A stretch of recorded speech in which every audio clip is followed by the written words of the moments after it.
Welcome to BookWorthy, where we talk about the heart behind the books for kids from birth to teens. Today, we're talking with author extraordinaire Brock Eastman. Brock is the author of over 25 titles from board books to middle grade and the alter ego for Dr. Fizzlebop's faith and science devotions. But today, we're ringing in some Christmas bells to talk about his Christmas book, Saint Nicking at Night. Welcome to BookWorthy, Brock.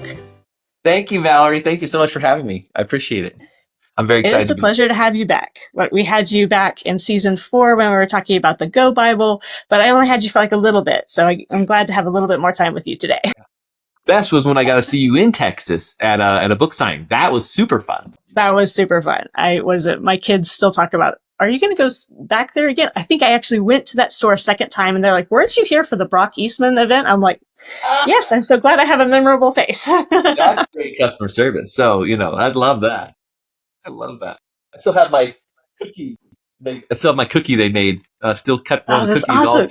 Don't think you'd want to eat it now, but Those are pretty special for sure. Yeah. Well, since we are 1 week away from Thanksgiving, I think our question of the week should be, what is your favorite Thanksgiving dish?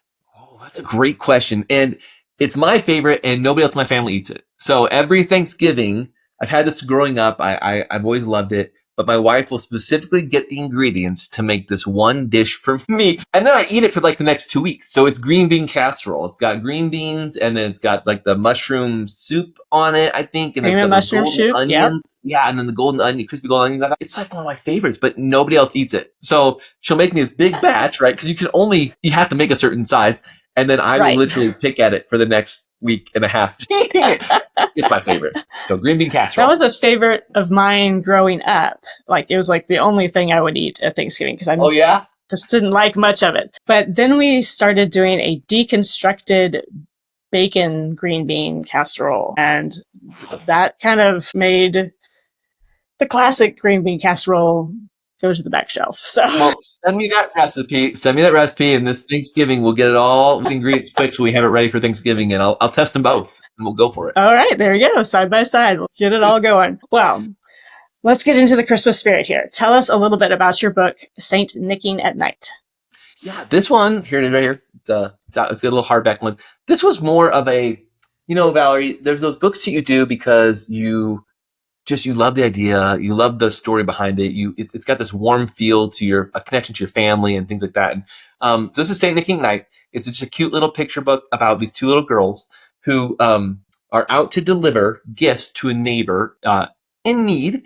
But they want to do it anonymously. They want to surprise this lady with these gifts.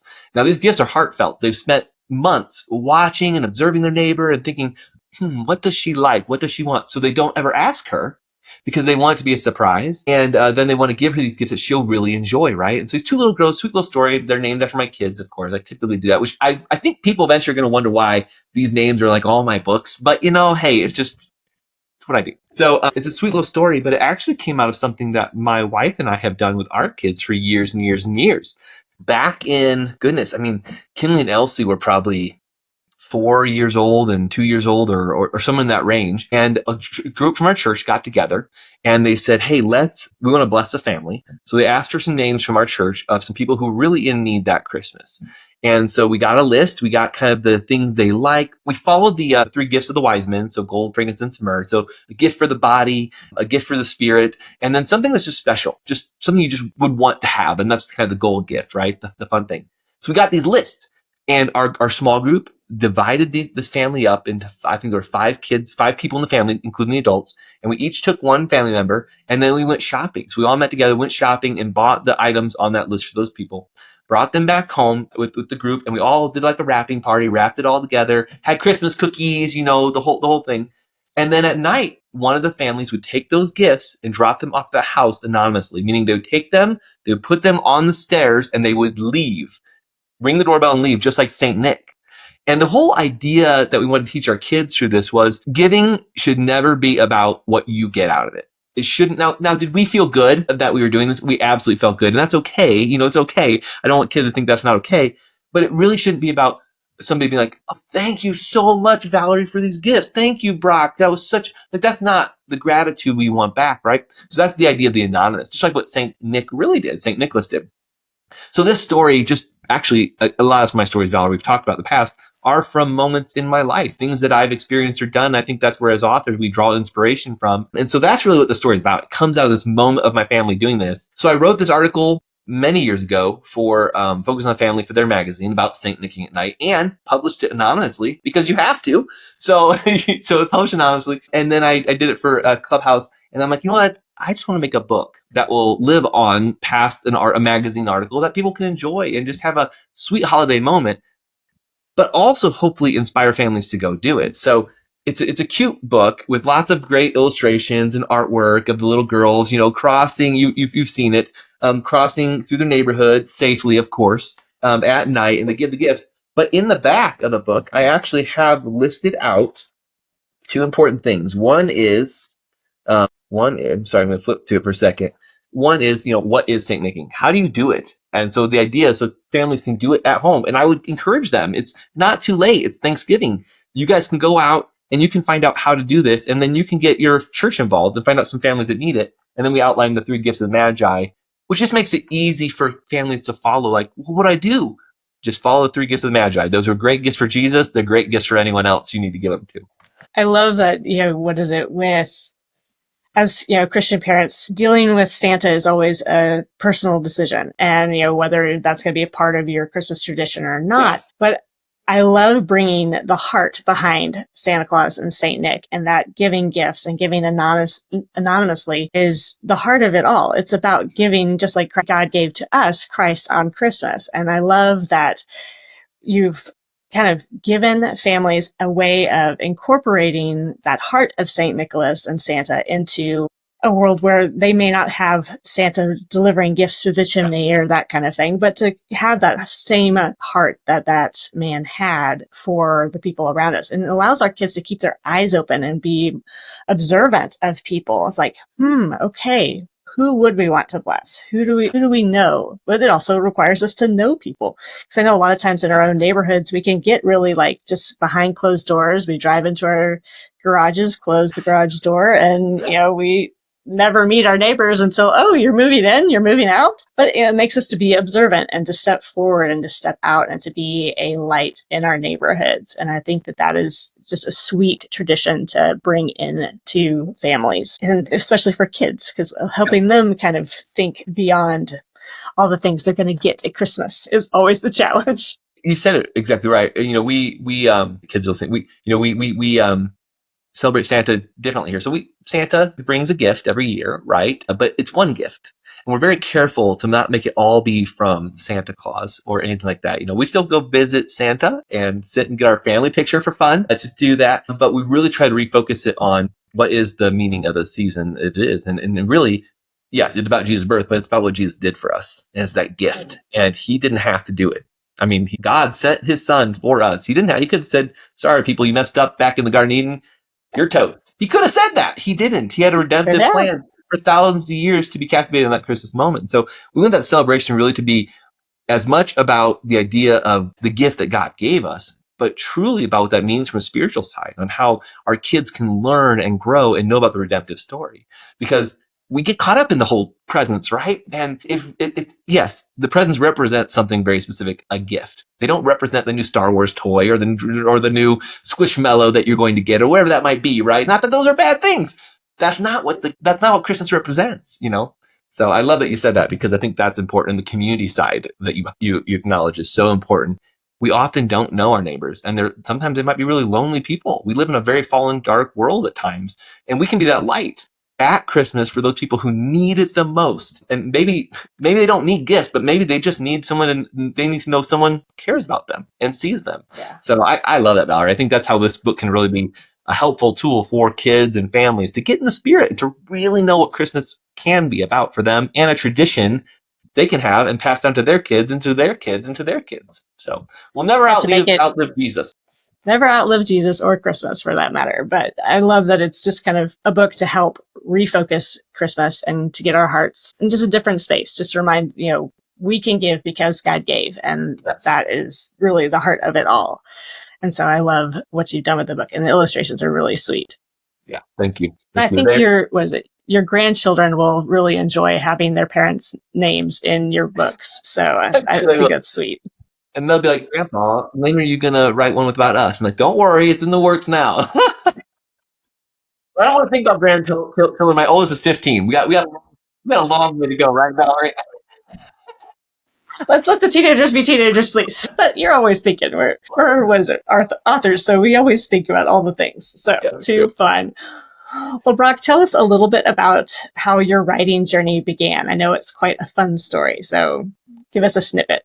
Yeah, I always jokingly say, growing up, and I talk to kids. I was just at an event. I didn't like to read or write anything at all. If you asked me when I was a second grader, I was a paleontologist. In high school, I was an aerospace engineer. Anywhere along the path, never did you ask me, and I would say, I want to be a writer or an author. I think God does things in our lives. He opens doors and he does things to challenge us in ways to make us express the best parts that he gave us that sometimes we don't do or overlook. And I always want to encourage kids, find what that is and then go all in after it because God will reveal it to you.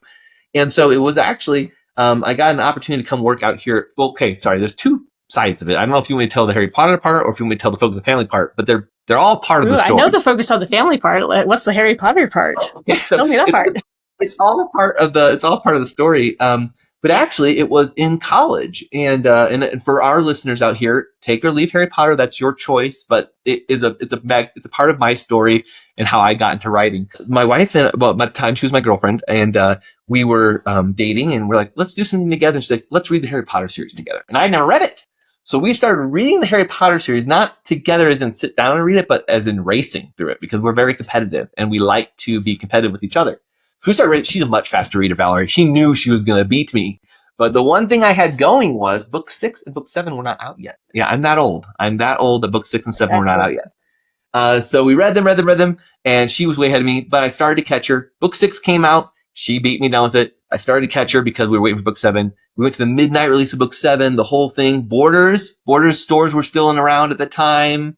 Just missed Borders.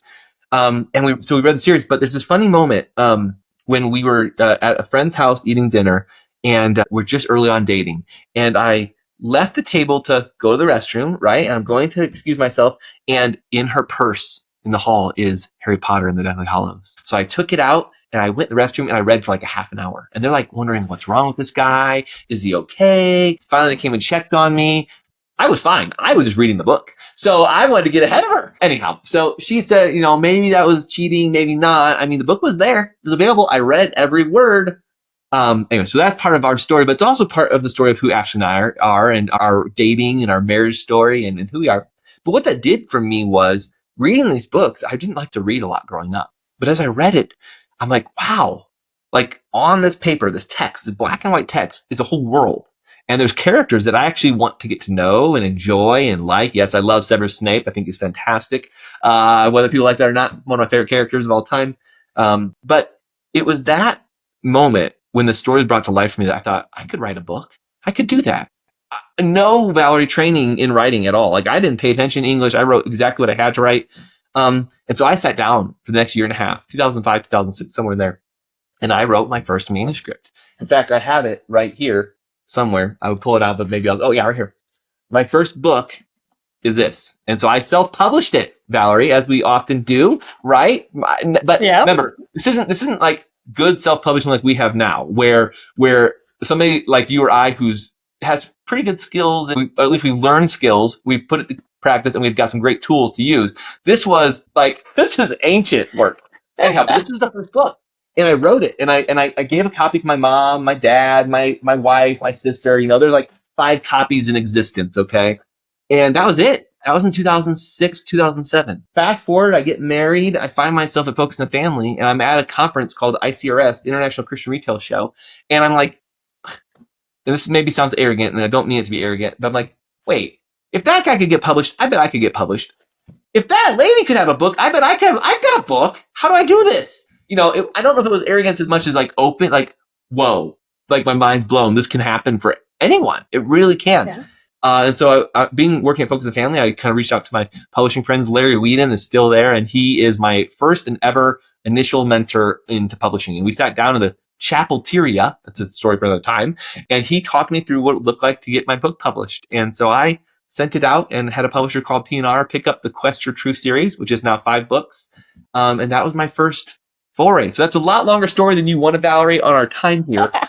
But it all started with this moment of dating my wife and having an experience together. And it led me to be inspired and think, maybe I could do this. Maybe I could have fun. And so, yeah, now I've got, you said 25 some books in the marketplace, some self-published, some traditionally published. You're a very unique author because you've not only written, for picture books to middle grade, and you've also self-published and you've traditionally published.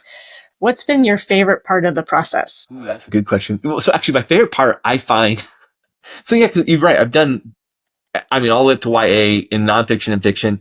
I actually like the hunt. I love the idea. I love coming up with the idea and the proposal and writing up this marketing plan and what the book could be and pitching it. And I love working with my agent and the publishers and saying, here's the idea. Would you like it? And then we get the contract and it's like, yeah.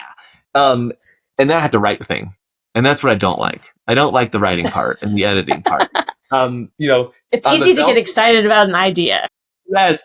And that's where the self-pub has really been really good for me, because you do have to do all of it. So I'll get an idea, and maybe it's not one that's going to make it to a traditional market because it's not going to, they're looking for dollars, right? So they have to have a certain sales. A lot of great books, a lot of wonderful books are held back because a publisher doesn't have the vision for tens of thousands. They have the vision for a few hundred or a couple thousand, and that's fine. There's an audience that needs that.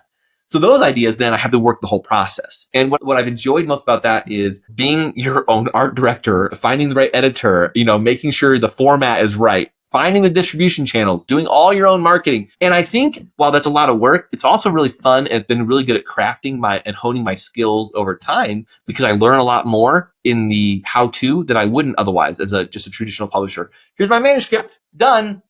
No, when you self-pub, you learn the whole scope of the process in a very detailed way. So I think I probably like that the most, is just learning all about it. It is definitely a learning experience to self-publish, and you're just kind of thrown into the fire, like, okay, yep, I guess I get to do all those things. I get to make all those decisions. There's nobody really overwhelming and fun. Yeah, nope, there's nobody to be like, hey, what do you think? It's like, oh, nope, I'm the editor too. Okay. And when your stylists and your kids are tired of you talking about it for 20 I know, my poor kids, they come home from school and I'm like, hi, can I read this to you? And they're like, yes. A couple of my books have still not been read by my children. So it's just how it is. That's how it goes. What is it? We have done at our library, you could put our books on hold, which I think most books you can. And when we went one day and I was picking up the books from hold, it had a sticker with my name on it. And I think my 8-year-old at the time was like, Mom, did you publish a book? And I'm like, hold on, no. He just about screamed in the library. I'm like, hold on, no. That's amazing. I love it. It's kind of what the expectation is to have a book on the shelf at the library, which my book is at our library, but it's just one of those, like, it was like, we're going to hide in the corner here, please. Thank you. I like it. That's It was good fun. Well, what is your favorite children's book other than your own? Other than my, so actually, I'll be honest. I still think this is such a great classic. If you asked me for a book that I would read over and over again to my kids, this is it. Where the Wild Things Are, for sure. I love that's a good, and it's one of those stories that you can read again and again, and you could take the story in so many different directions. Like, what is it? How they took the movie, and it was a little awkward in the movie. It's not what I expected. I was kind of sad.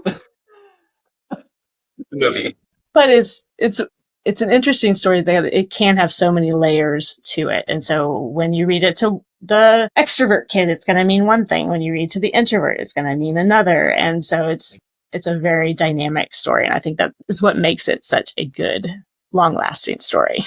And I think you're absolutely right. It's got those elements that can be interpreted in a different way. And, for me, it's always been about the idea of this kid in this imaginative world that came alive, and he experienced it. And then you realize he experienced such a short amount of time, and it feels like he was there forever. And I just, how our imaginations can expand time and picture entire worlds. It just is. Yeah. I think that's what for me, that's what I draw out of it. Like, wow. And so, and so simple. The words are so simple, Yep. And it delivered so much. So someday. So fun. Well, what can we expect next from you, Brock? Yeah. So you said 20 something books. There's a few things coming out. I actually am under contract for 10 books now. And I didn't, yeah, I know. I'm dumb like that. Didn't have really anything. I wasn't really doing anything. I have 4 board books from Dr. Fizzlebop coming out in February of 2026. These are going to be super cute. They're full color. There's one on weather, one on space, one on counting colors, and one on alphabet and animals. And Dr. Fizzlebop explores his world with his assistants, and it's very early reading concepts for kiddos. And so there's 4 of those board books. I think they're going to be, we just finished up the typeset, and they're really pretty. And I think, I'm hoping kids will like them too. But again, those are all about helping kids connect the idea that faith and science are not separate, that God designed this world for them. And I want little kids at the earliest ages to start understanding the concept that we have a wonderful creator, intelligent designer who made the world for them. And so that gets lost on kids. So I want that to happen. And then I have a book series with a co-author named Sean Stevenson, and it is called Parable Port. And it is a 4-book middle grade series right now. It could likely be, if you guys go buy it, it could be way more than 4 books, let me just say. But right now it's 4 contracted books. And so those come out also. I think it's the first book is out in March or April of 26, and then every 3 months after that. So there'll be 4 books within a year. So that's really fun. They're about 30,000 words, hefty middle grade books. They're good. They've got some illustrations inside. Book 1, we'll get final manuscript back on in a little bit. And then the second book, we are finishing up the drafts now. So super fun stuff happening together. And then Dr. Fizzbop 2 is coming out in summer of 27, I believe. So Dr. Fizzbop number 2 will be fun, a little bit more extreme experiments. And then I know those are, you had a lot. You had 52 experiments in the first book. 52 more. 52 more. Okay. Yeah, and we got some bonus ones in there too. So it'll be fun. I think 104 is probably a good number. I don't know we'll go beyond that, but super fun. And then super simple and super fun. And then the last one, technically I realize it hasn't been signed yet, but I'm co-writing a devotional with my friend Marianne Herring, and it's going to be really fun as well. It'll come out from Moody Publishers, but that one I think is coming out fall of 26. So even though it's not signed yet, it's going to come out quicker than Fizzlebop 2. So that's 10 books. You're just not busy at all. You really should get on that, No. Yeah, well, and I mean, as you know, my full-time job, what I do in my daytime hours is work for the Action Bible. And so we are releasing new books there too. So at work, I'm writing content and doing that as well. And so it's super fun just getting to do that as part of your professional career, but also as part of your personal fun. And then somehow you, as you know, manage 4 kids and all their things: soccer, theater, track, and cross country, and flag football. All the things. That's way more than what you asked me about what to expect from me next. But there's always going to be something coming in the next year and a half, apparently. Too fun. Well, I'm excited to hear more about all those projects because they're always great fun and so faith-filled, and I know for all ages, which is always great to write for for young kids as well as older kids, and just help them see just the joy of following after Christ and knowing that God is a part of this wonderful world that He's given us. So super fun. But where can people find out about you and your books, Brock?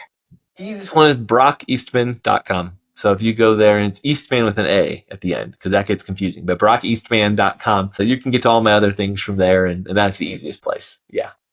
We'll make sure to have those links in the description so people can get there easily and find out all the fun things you have on your website for sure. Thank you. Well, and thank you for joining me today, Brock. It's been great to talk with you. Yeah, I don't know if you noticed, I have my Let It Snow mug because, we're talking Christmas, even though it's not quite here yet, and my holiday dinosaur shirt. So preparing. My Christmas sweater is still in the box, so I'll have to go pull it out. You never know. It'll come sooner than you expect. So we're at Thanksgiving, so it's going to be here any moment. Very true. Well, thank you, Brock. And thank you for joining Brock and me on this episode of the BookWorthy Podcast. Check the show notes for any books or links that we discussed, and let us know in the comments what is your favorite Thanksgiving dish. Be sure to like and subscribe to discover more great books together. Happy reading!